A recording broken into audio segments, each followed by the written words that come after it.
Good evening friends, నా పేరు Ravikumar. Friends, 13th మే రోజున మార్కెట్ ఏం జరగబోతుంది అనే దానిపైన ఒకసారి అనాలిసిస్ చేద్దాం ఫ్రెండ్స్.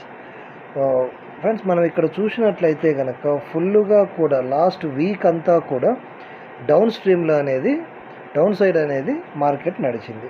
సో ఇక్కడ నుంచి మనకు ఎటువైపు జరగబోతుంది, నెక్స్ట్ ఏమైనా దీన్ని మూవ్ మార్చుకుంటుందా లేకపోతే ఇలాగే ఉంటుందా అనేది కనుక మనం గమనించినట్లయితే కనుక మనం ఇక్కడ ఒక ఇక్కడ హై వచ్చేసి ఇది ఫ్రెండ్స్. సో ఈ హై నుంచి మన పరిస్థితి ఏంటిది, ఎక్కడికి వెళ్ళాలి, మనము లోకి రావాలి. సో లోకి వచ్చేటప్పుడు మన పరిస్థితి ఎలా ఉంటుందంటే, ఐ మీన్ టు సే మన ఆలోచన విధానం ఎలా ఉంటుందో ఒకసారి చూద్దాం. ఇక్కడ మనం ఒక ట్రెండ్ లైన్ కనుక డ్రా చేసినట్లయితే కనుక ఇలా అనేది మనకు హై టు హై అనేది టచ్ అవుతూ వస్తుంది. ఓకే, ఇక్కడ నుంచి ఈ హై టు హైలో మనకున్న ఇంకొక గొప్ప విషయం ఏంటిదంటే, ఇది ఇక్కడ బ్రేక్ చేస్తుంది. బ్రేక్ చేసినంత మాత్రాన మార్కెట్ వచ్చేసి మన హ్యాండ్ ఓవర్ లేకు వచ్చేసింది, ఇంకా మనం చెప్పినట్టు నడుస్తుంది అనేది కాదు ఫ్రెండ్స్. ఒక్కసారి మీరు ఇది కనుక చూస్తే కనుక ఇక్కడ వచ్చేసి పూర్తిగా 1 by 1 టచ్ చేస్తూ వచ్చింది. సో ఇక్కడ ఒకసారి బ్రేక్ అవ్వాల్సి వచ్చింది, అది అవ్వలేదు. ఇక్కడ ఒకసారి బ్రేక్ అయ్యే అవకాశం ఉన్నది, అవ్వలేదు. సో ఇప్పుడు ఇక్కడైనా సరే ఇది బ్రేక్ అయ్యి అప్ సైడ్ వెళ్తుందా, వెళ్ళేంత వరకు మనమైతే కనుక ఏమీ చేయలేము. అంటే మనకు ఇప్పుడు ఏంటిది 22,100 పైన మార్కెట్ సస్టైన్ అవుతే మాత్రమే మనము అప్ సైడ్ మూమెంట్ అనుకోవాలి. సో మరి 22,100 పైన కనుక సస్టైన్ అయితే కనుక మన టార్గెట్స్ ఏంటిది, 22,100 పైన అంటే 22,185 ఒక టార్గెట్ ఉంటుంది. దాని తర్వాత 22,307, దాని తర్వాత 22,385. ఇవి మనకున్నటువంటి అప్సైడ్ టార్గెట్స్. ఎప్పుడు 22,100 అనేది మార్కెట్ కంపల్సరీ క్రాస్ అవ్వాలి. సో మనకున్న క్రాస్ అవ్వడమే కాదు, మార్కెట్ అనేది దానిపైన సస్టైన్ అవ్వాలి. అవుతే మాత్రమే దాని అటువైపు మనకు మార్కెట్ వెళ్ళే అవకాశాలు ఉన్నాయని నాకైతే అనిపిస్తుంది. సో అలాగే కనుక డౌన్ సైడ్ది ఒకసారి చూద్దాం. డౌన్ సైడ్ మనకు మార్కెట్ ఏం చెప్తుందో చూద్దాం ఒకసారి. ఇది డౌన్ సైడ్ మనకున్నటువంటి పరిస్థితి.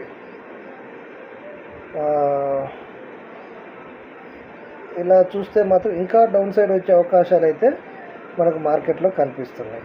ఎందుకు అంటే ఇక్కడ గమనించండి, ఈ గ్యాప్ అనేది టచ్ చేయట్లేదు, ఇక్కడ వెళ్ళిపోతుంది. సరే, ఓకే, దీన్ని ఇంకొంచెం మనకు ఇక్కడ ప్రస్తుతం ఉన్న మార్కెట్ దగ్గరికి తీసుకుందాం. మార్కెట్ ప్రస్తుతం ఉన్న దాని దగ్గర తీసుకుంటే కనుక మార్కెట్లో ఏం జరుగుతుందో చూద్దాం.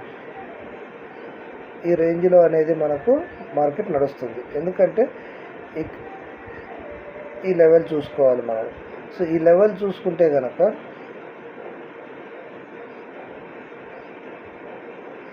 ఇది కదా. సో ఈ లెవెల్ చూసుకుంటే కనుక మనకు మార్కెట్ ఏం చేయాలి, మళ్ళీ ఇక్కడ క్రాస్ అవ్వాలి. ఈ లెవెల్ అనేది క్రాస్ అవుతూ రావాలి. ఈ లెవెల్ క్రాస్ అవుతూ రావాలి అంటే కనుక మెయిన్ వచ్చేసి మనకి ఈ లెవెల్ ఏంటిదంటే 21,975 అనేది క్రాస్ అవుతే మనము డౌన్ సైడ్ మూమెంట్ అనేది చూసుకోవచ్చు. సో 21,975 క్రాస్ అవుతే కనుక దీని టార్గెట్స్ ఏంటిదంటే 900, 21,900, 806, 707. ఇది నిఫ్టీ యొక్క పరిస్థితి. సో ఈ లైన్స్ గీసుకుంటానే సరిపోతుందా, ఒక ట్రెండ్ లైన్ ప్రకారం మనం అనేది ట్రేడింగ్ చేయొచ్చా, అది ఎంతవరకు మనకు అనేది కన్ఫర్మేషన్ ఇస్తుంది. సో నాకు తెలిసినంత వరకు అయితే, నా ఉద్దేశం ప్రకారం అయితే ట్రెండ్ లైన్ అనేది నేను పెద్దగా ఉపయోగించను. సరే, ట్రెండ్ లైన్లు చూపిస్తాను అంతవరకే తప్ప నేను దానివల్ల ట్రేడ్ చేయను. ఎందుకంటే నేను క్యాండిల్ స్టిక్ను నమ్ముతాను ఎక్కువగా. సో క్యాండిల్ స్టిక్ ఎలా ఉన్నాయో ఒకసారి చూద్దాం. అలాగే దీంతోపాటు ఈ ట్రెండ్ లైన్లో 1 డే ఎలా ఉందో చూద్దాం. సో ఇలా కనుక మనం 1 డే కనుక చూసుకుంటే కనుక దీనికి ఒక ట్రెండ్ లైన్ గీసి చూద్దాం ఎలా ఉంటుందో. అప్ డౌన్ అనేది ఒకసారి ట్రెండ్ లైన్ కూడా గీసుకొని చూద్దాం దీనికి.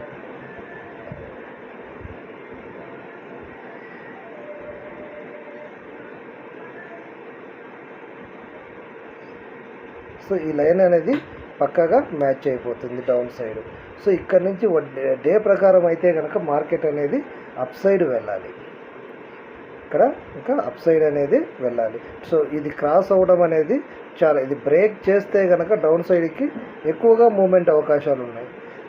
ఈ డే ప్రకారం కనుక మనం కనుక చూసినట్లయితే కనుక ఇది అప్ సైడ్ వెళ్ళే అవకాశాలు మనకు ఎక్కువగా కనిపిస్తున్నాయి. సో లైన్ గమనించండి, ఇక్కడ కానివ్వండి, ఇక్కడ కానివ్వండి, ఇక్కడ కానివ్వండి, ఇక్కడ నుంచి కనుక మనం లైన్ కనుక చూసుకుంటూ వచ్చినట్లయితే కనుక మనకి ఎక్కడెక్కడ ఉన్నది, ఇక్కడ ఒక లైన్ ఉంది, ఇక్కడ ఒక లైన్ ఉంది, ఇక్కడ ఒకటి ఉంది, ఇక్కడ ఒకటి ఉంది, ఇక్కడ ఒకటి ఉంది. సో ఇది ఇంతవరకు అనేది ఆ ట్రెండ్ లైన్ అనేది బ్రేక్ చేయలేదు. సో బ్రేక్ చేయలేదు కాబట్టి మనకు నెక్స్ట్ ఏం జరగాలి, అప్ సైడ్ మూమెంట్ అనేది జరగాలి. సో మనకు ఇక్కడ ఈ లైన్లో ఇక్కడ ఉన్నటువంటిది ఏదైతే ఉందో ఈ లెవెల్ను మనం ఒకసారి చూసినట్లయితే కనుక లెవెల్ ఏంటి, ఇక్కడ 21,938. ఈ 21,938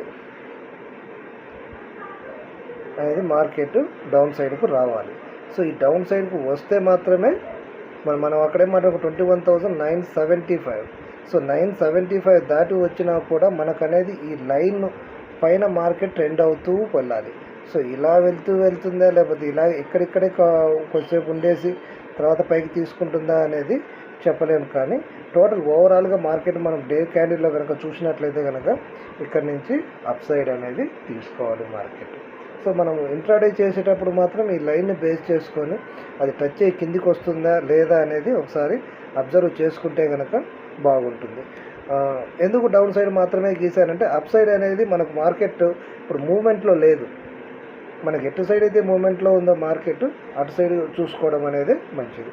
సో అలాగే నేను ఎక్కువ క్యాండిల్స్టిక్ ప్యాటర్న్ నమ్ముతాను. సో క్యాండిల్స్టిక్ ప్యాటర్న్ ఏం చెప్తుందో కూడా ఒకసారి చూద్దాం.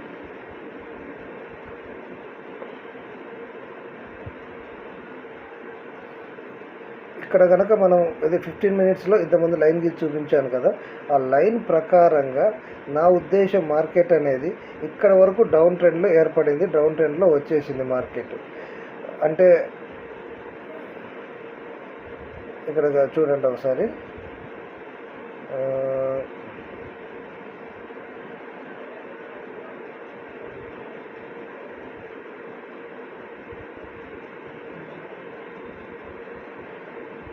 ఇది కనుక మనం చూసినట్లయితే కనుక మార్కెట్ ఏం చేసింది ఒకసారి క్లోజప్లో చూస్తే కనుక మార్కెట్ వచ్చేసి డౌన్ ట్రెండ్ అనేది వస్తూ ఉన్నది.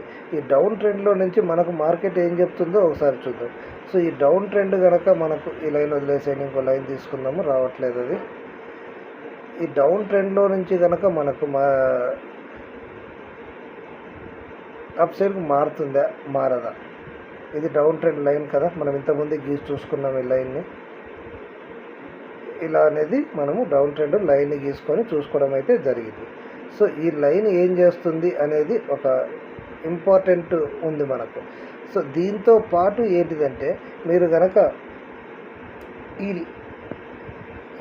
ఇక్కడ చూడండి ఒకసారి, ప్రతిసారి ఇక్కడ చిన్న విషయం గమనించండి. మార్కెట్ ఇక్కడ కన్సల్టేట్ అయింది ఒకరోజు, సో మరుసటి రోజు అనేది అక్కడికే వచ్చి ఆగింది. ఈ ఏరియాలో కన్సల్టేట్ అయింది కానీ మళ్ళీ మార్కెట్ అక్కడికి రాలేదు. ఈ ఏరియాలో కన్సల్టేట్ అయింది, మళ్ళీ మార్కెట్ అనేది అక్కడికి రాలేదు. అంటే ఈ 1, 2, 3 ఈ పాయింట్స్ అనేది మార్కెట్ క్రాస్ అయ్యి రావట్లేదు. అంటే ఏంటిది, మనకు అప్ సైడ్ మూమెంట్ అనేది ఏర్పడాలి అంటే కనుక మనకు మార్కెట్ అనేది ఎస్టర్డే ఎక్కడైతే కన్సల్టేషన్ ఎక్కువగా ఉందో, ఇది చూడండి ఒకసారి, ఈ కన్సల్టేషన్ ఎక్కువగా ఉన్న ప్రాంతాన్ని క్రాస్ అయ్యి పైకి వెళ్తే కనుక మార్కెట్ అనేది అప్ సైడ్ మూమెంట్ వస్తుంది. సో ఫస్ట్ టార్గెట్ వచ్చేసి ఇది చూసుకోవాలి, సెకండ్ టార్గెట్ వచ్చేసి ఇది, థర్డ్ టార్గెట్ వచ్చేసి ఇది. సో మనకు మార్కెట్ ఎక్కడెక్కడ డౌన్ సైడ్ వచ్చేటప్పుడు కన్సల్టేషన్ అయింది మార్కెట్. సో ఆ విధంగా కనుక మనం చూసుకోగలిగితే కనుక మార్కెట్ అనేది మనకు ఎందుకు డౌన్ డైరెక్షన్లో ఉందా అప్ డైరెక్షన్లో ఉందా అనేది మనం చూసుకోవడం చాలా ఈజీ అవుతుంది. అలాగే ఇది కనుక అప్ సైడ్ వెళ్తున్నది అనుకోండి మార్కెట్, సో ఇది ఎక్కడెక్కడ ఎక్కువ కన్సల్టేషన్ అవుతుంది మార్కెట్, సో దాన్ని మళ్ళీ మరుసటి రోజు క్రాస్ అవుతుందా లేకపోతే పైకి వెళ్ళిపోతుందా. కన్సల్టేషన్ అవ్వడము అంటే ఇక్కడ వచ్చేసి బయ్యర్స్ అండ్ సెల్లర్స్ వచ్చేసి ఫైటింగ్ బాగా జరుగుతుంది. సో ఫైటింగ్ జరిగినప్పుడు అక్కడ ఎవరు గెలుస్తున్నారు, ఇప్పుడు మార్కెట్ ఎప్పుడైనా సరే ఇలా ఇలా ఇలా ఇలా ఇలా కొట్టేసి పైకో కిందికో కొట్టేయడం జరుగుతుంది. సో దాన్ని ఏమంటాం మనం, బ్రేక్అవుట్ ఇచ్చింది లేదా బ్రేక్ డౌన్ ఇచ్చింది. సో ఇక్కడ నుంచి మార్కెట్ అనేది రాదు. సో ఇక్కడ మనం 15 మినిట్స్లో మనకు చూసుకున్నట్లయితే కనుక అక్కడ అనేది కొంత సంఘర్షణ జరిగింది. ఆ సంఘర్షణ నుంచి ఎప్పుడైతే బయటికి వెళ్ళిపోయిందో మార్కెట్, సో మళ్ళీ ఆ సంఘర్షణ దగ్గరికి మార్కెట్ వస్తుందా లేదా అనేది చాలా ఇంపార్టెంట్. సో దాన్ని మనం అబ్జర్వ్ చేసుకోవాలి. సో మనకు ఇప్పుడున్న పరిస్థితుల ప్రకారంగా మనకి ఎక్కడ సంఘర్షణ ఉంది, ఆ సంఘర్షణ ఉన్న ప్లేస్ ఏంటిది. సో నాకు తెలిసినంత వరకు అయితే కనుక ఇది మనకు నెక్స్ట్ ఉన్న సంఘర్షణ. సో ఈ సంఘర్షణను కనుక మనము అధిగమించినట్లయితే కనుక అంటే 100 నుంచి 200 కనుక క్రాస్ అయ్యి అప్ సైడ్ వెళ్ళిపోతే కనుక ఇంతవరకు ఉన్న డౌన్ ట్రెండ్ని అప్ ట్రెండ్గా మారబోతుంది మార్కెట్ అనడానికి సూచనలు కనిపిస్తాయి. ఆ విధంగానే మనకు మనం ఎటువైపు ఉండాలి మార్కెట్లో, మనం ఎటువంటి ట్రేడ్లు చేయాలి. సో ఇంట్రాడే చేసే వాళ్ళ ప్రాబ్లం ఎలా ఉంటుందంటే ఇంతవరకు అప్ సైడ్ వెళ్తుంది, సడన్గా ఒక క్యాండిల్ పడిపోతే సార్ మన యొక్క మొత్తము కూడా లాస్లో చూపిస్తుంది. ఇంత పైకి వెళ్ళినది ఇక్కడ కొంచెం సగం పడ్డా క్యాండిల్ ఏర్పడ్డా కూడా ప్రాబ్లం వస్తుంది. సో మన టార్గెట్స్ ఏంటివి, టార్గెట్ ఎక్కడి వరకు వెళ్తే కనుక మనకు మనం ఎక్కడ ఎగ్జిట్, ఇక్కడ ఎంట్రీ అవ్వడం ఎంత ఇంపార్టెంట్, ఎగ్జిట్ కూడా అంతే ఇంపార్టెంట్. ఎందుకంటే అభిమన్యుడు యుద్ధంలోకి వెళ్ళాడు, గెలిచాడు, అందరినీ చాలా వీరోచితంగా పోరాడాడు, కానీ లాభం లేకుండా పోయింది. ఎందుకంటే బికాజ్ ఆఫ్ అతనికి ఎక్కడ ఆపాలనేది తెలియలేదు, యుద్ధంలో నుంచి ఎక్కడ బయటికి రావాలనేది అర్థం కాలేదు. అలాగే మనం ఉండకూడదు.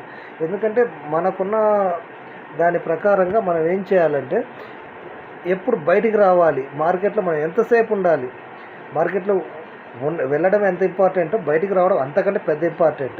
సో దాన్ని బేస్ చేసుకొని ఇంట్రాడే అనేది చేసుకోవాలి.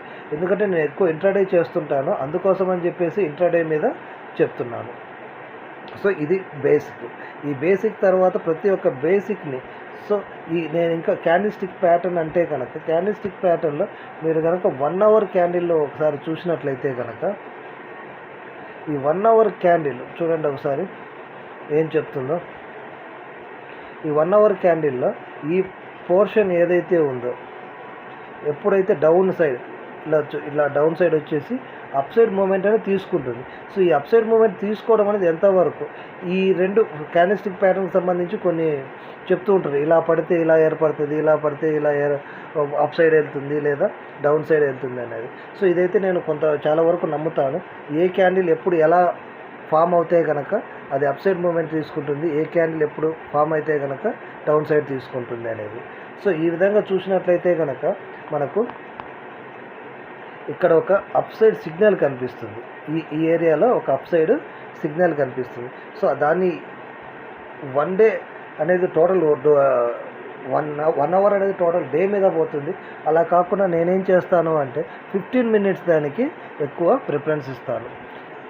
దీంట్లో చేసేటప్పుడు ఇంట్రడ్యూస్ చేసేటప్పుడు నేను 15 మినిట్స్కి ఎక్కువగా ప్రయారిటీ ఇస్తాను. సో ఇక్కడ కనుక మీరు గమనించినట్లయితే కనుక ఎప్పుడైతే కంటిన్యూషన్ మార్కెట్ అనేది కంటిన్యూషన్ 1 సైడ్ వెళ్తుందో, సో ఇక్కడ ఏర్పడే ఫైట్ అంటే సెల్లర్స్కి బయ్యర్స్కి ఉన్నటువంటి ఈ ఎక్కడ ఏదైతే జరుగుతుందో దీన్ని బట్టి నేను ఒక డిసిజన్కి వస్తాను. సో ఇది అప్ సైడ్ వెళ్తుందా డౌన్ సైడ్ వెళ్తుందా అనేది అర్థం చేసుకోవచ్చు. సో అలాగే బ్యాంక్ నిఫ్టీ అనేది ఏం చెప్తుందో ఒకసారి చూద్దాం. ఓకే, బ్యాంక్ నిఫ్టీలో కనుక మనం చూసినట్లయితే కనుక సేమ్ ట్రెండ్ లైన్లో మనకు వచ్చేసి మొత్తము కూడా ఇది క్రాస్ చేయలేదు, ఇంకా టచ్ చేయలేదు. సో ఈ టచ్ చేయనంత వరకు ఇది మరి డౌన్ సైడ్ మనము అప్ సైడ్ కంటే కూడా మనం గమనించాల్సినది ఏంది, డౌన్ సైడ్. ఎందుకు మార్కెట్ మొత్తం కూడా మనకు డౌన్ ట్రెండ్లో ఉంది. సో డౌన్ ట్రెండ్లో ఉన్నప్పుడు మార్కెట్ ఎలా బిహేవ్ చేస్తుంది అనేది చాలా ఇంపార్టెంట్ కదా. సో అది గమనిద్దాం ఫస్ట్.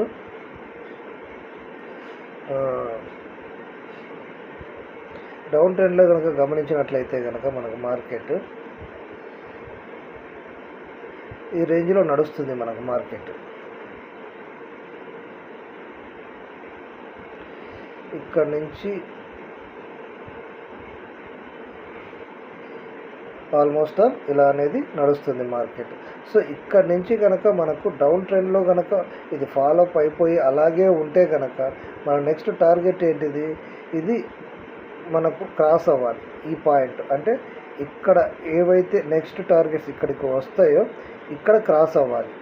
అప్ సైడ్ అనేది మనకు ఇక్కడ కనిపించట్లేదు, ఎందుకంటే ఇక్కడ లాస్ట్ 1 వీక్ మొత్తం కూడా మార్కెట్ అనేది డౌన్ సైడ్లో ఉంది. సో ఈ లైన్ కనుక మనం చూసుకున్నట్లయితే కనుక ఈ లైన్ ఇక్కడ క్రాస్ అవ్వాలి. ఈ లైన్ ఇక్కడ క్రాస్ అవ్వాలి అంటే ఇక్కడ 47,300 అనేది డౌన్ సైడ్కి వస్తుంది. అప్ సైడ్కి వచ్చేసి 47,524 అనేది ఎప్పుడైతే క్రాస్ అయ్యి అప్ సైడ్ వెళ్తుందో అప్పుడు నేనైతే మాత్రం దీన్ని డౌన్ ట్రెండ్ నుంచి అప్ ట్రెండ్లోకి చేంజ్ అయింది అనుకుంటా. అంటే దానిపైన కనుక మార్కెట్ సస్టైన్ అవుతే మాత్రమే మార్కెట్ అనేది డౌన్ ట్రెండ్లో నుంచి అప్ ట్రెండ్కు చేంజ్ అయింది అనుకుంటాను. ఒకవేళ మార్కెట్ ఇలాగే ఉంటే కనుక 47,300 అనేది ఎప్పుడైతే దాటి కిందికి వస్తుందో నేను దాన్ని ఇంట్రాడేలో డౌన్గా చూస్తాను. మార్కెట్ డౌన్ సైడ్ వస్తుందని అనుకుంటాను. అప్పుడు నా టార్గెట్స్ ఏం చూసుకుంటానంటే 47,203, 47,133, 041. సో ఇవి వచ్చేసి నేను డౌన్ సైడ్ టార్గెట్స్గా చూసుకుంటాను. సో ఒకవేళ అప్ సైడ్ వెళ్ళాలి అంటే కనుక నేను ఎలా చూసుకుంటాను అనేది ఒకసారి చెప్తాను. అలాగే ఈ 524 అనేది నాకు ఇంపార్టెంట్. సో ఈ 524 అనేది దాటి అప్ సైడ్ కనుక మార్కెట్ వెళ్ళిపోయింది అంటే కనుక అప్పుడు ఏం చేస్తాను అంటే నేను 613, 47,613, 725, 850. ఇది వచ్చేసి 850 అనేది కరెక్టు అని కాదు, కొంత అటు ఇటుగా ఉంటుంది. ఇవి నేను అప్ సైడ్ మూమెంట్కి క్యాలిక్యులేషన్ చేసుకుంటాను. సో ఇలాగే కనుక డేలో చూద్దాం ఒకసారి ఎలా ఉందో మార్కెట్ అనేది. ఎందుకంటే నిఫ్టీలో మనము డేలో చూసాం కదా మార్కెట్ అనేది ఎలా బిహేవ్ చేసింది, ఎలా ఉంది అనేది. ఇక్కడ పూర్తిగా డేలో ఎలా చూసాము అంటే మార్కెట్ని ఇలా చూసాం కదా.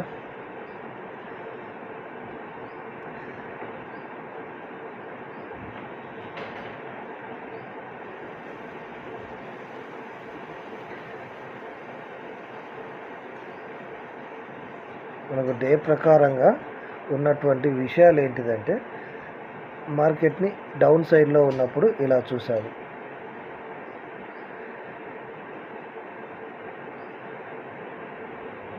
ఇలా కాకుండా ఇప్పుడు దాన్ని టచ్ చేసిన తర్వాత మనకు లో ఏంటిది, ఇది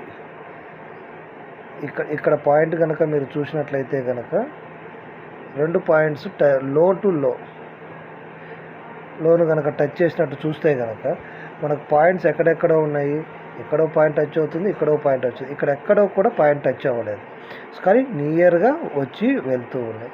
సో ఇక్కడ కనుక వచ్చినట్లయితే కనుక మార్కెట్ కొంతవరకు కిందికి వచ్చే అవకాశాలు కనిపిస్తున్నాయి దీని ప్రకారంగా. సో ఇక్కడ నుంచి అప్ సైడ్ వెళ్ళే అవకాశాలు ఎక్కువగా కనిపిస్తున్నాయి. ఎందుకంటే ఇక్కడ ఎక్కడో కూడా మనకు దాటి రావట్లేదు, ఇలాగే ఒక లెవెల్లో వెళ్ళిపోతూ ఉంది మార్కెట్. దాన్ని బేస్ చేసుకుంటే కనుక మనము ఇక్కడ నుంచి త్వరలో అప్ సైడ్ తీసుకుంటుంది, లేదా ఈ స్టాండ్ని క్రాస్ చేస్తే మాత్రం మనకు పూర్తిగా డౌన్ సైడ్ వచ్చే అవకాశాలు ఉన్నాయని అనుకోవచ్చు. ఎందుకు గత కొన్ని రోజులుగా మార్కెట్ అనేది ఇదే ప్యాటర్న్లో వెళ్తూ ఉంది. సో మార్కెట్ ఏ ప్యాటర్న్లో వెళ్తూ ఉంటే కనుక మనం ఆ ప్యాటర్న్లోకి మనం ఫాలో అయిపోవాలి తప్ప మనం ఎలా వెళ్తామంటే మార్కెట్ అక్కడికి రాదు కదా. సో మార్కెట్ ఈ ప్యాటర్న్లో ఉంది కాబట్టి ఇప్పుడు ఇది మాట్లాడుతున్నాము. సో ఇంకో ప్యాటర్న్లోకి మారితే కనుక ఇంకొక విషయాన్ని మాట్లాడతాం మనము. ఇప్పుడు మనకు ప్రస్తుతం నడుస్తున్న విషయం ఇది వదిలేసి ఎక్కడికో వెళ్ళిపోయి చూసామనుకోండి ఇబ్బంది పడతాం. అలాగే ఇక్కడ చేంజెస్ వచ్చినాయి అనుకోండి, దానికి ఎంత త్వరగా మనం అడాప్ట్ అవ్వగలిగితే కనుక మార్కెట్ అనేది మనకు అంత మంచి లాభాలను ఇస్తుంది. అలా కాకుండా నేను ఇలా ఎక్స్పెక్ట్ చేశాను, ఇలాగే మార్కెట్ వెళ్ళాలి అనుకుంటే మాత్రము అది జరగదు. ఎప్పుడైనా సరే మార్కెట్ ఏ ప్రాసెస్లో వెళ్తుంది, ఏం చేయబోతుంది, ఎంతకుముందు జరిగినటువంటి బ్యాక్ ఏంటిది అనేది ఒకసారి కనుక మనం అబ్జర్వ్ చేసుకుంటూ వెళ్తే కనుక దానికి మంచి మూమెంట్ ఇచ్చే అవకాశాలు ఉంది. ఓకే ఫ్రెండ్స్, థ్యాంక్ యూ నా వీడియోలు చూస్తున్నందుకు. అలాగే ఎవరైనా సబ్స్క్రైబ్ చేసుకోవాల్సిన వాళ్ళు ఉంటే సబ్స్క్రైబ్ చేసుకోండి. మంచి ఇన్ఫర్మేషన్ ఇస్తున్నానని నేనైతే అనుకుంటున్నాను. సో మీకు ఇంకా ఏదైనా డౌట్స్ ఉన్నా, మీకు తెలిసిన విషయాలు ఉన్నా కూడా కామెంట్లో తెలియజేస్తారని అనుకుంటున్నాను. ఓకే ఫ్రెండ్స్, ఇక్కడ ఒక్కసారి ఒక విషయాన్ని గమనిద్దాం. ఒకవేళ ఇలా టచ్ చేసామనుకోండి మార్కెట్ని, ఒక్క నిమిషం ఉంది, ఈ లెవెల్ కనుక గమనిస్తూ వచ్చామనుకోండి, ఈ లెవెల్ అంటే ఇక్కడ ఇక్కడ ఇక్కడ టచ్ చేయకుండా ఈ లెవెల్లో టచ్ చేస్తూ వచ్చామనుకోండి, సో ఆల్మోస్ట్ మార్కెట్ అనేది డౌన్ సైడ్ అనేది కంప్లీట్ అయిపోయినట్టే. ఈ చిన్న గ్యాప్ మాత్రమే ఇక్కడ మనకు కనిపిస్తుంది, ఈ చిన్న గ్యాప్ మాత్రమే ఇక్కడ కనిపిస్తుంది. సో ఈ గ్యాప్ ఫిల్ చేసుకుంటే కనుక ఇది మళ్ళీ అప్ సైడ్ తిరిగే అవకాశాలు కూడా ఇక్కడ కనిపిస్తున్నాయి. యాజ్ పర్ డే క్యాండిల్స్టిక్ ప్రకారంగా కూడా అప్ సైడ్ మూమెంట్ అంటే అప్ ట్రెండ్లోకి వెళ్ళే అవకాశాలు ఇక్కడ నుంచి కనిపిస్తున్నాయి. సో దాన్ని క్రాస్ చేస్తుందా ఇంకా లేకపోతే డౌన్ వస్తుందా అనేది మనము ఖచ్చితంగా చెప్పలేము. సో ఇలా జరగవచ్చు, బ్యాక్ ఇలా జరిగింది కాబట్టి ఇలా జరగవచ్చు అని మాత్రమే మనము ఊహించగలము. Okay friends, thank you.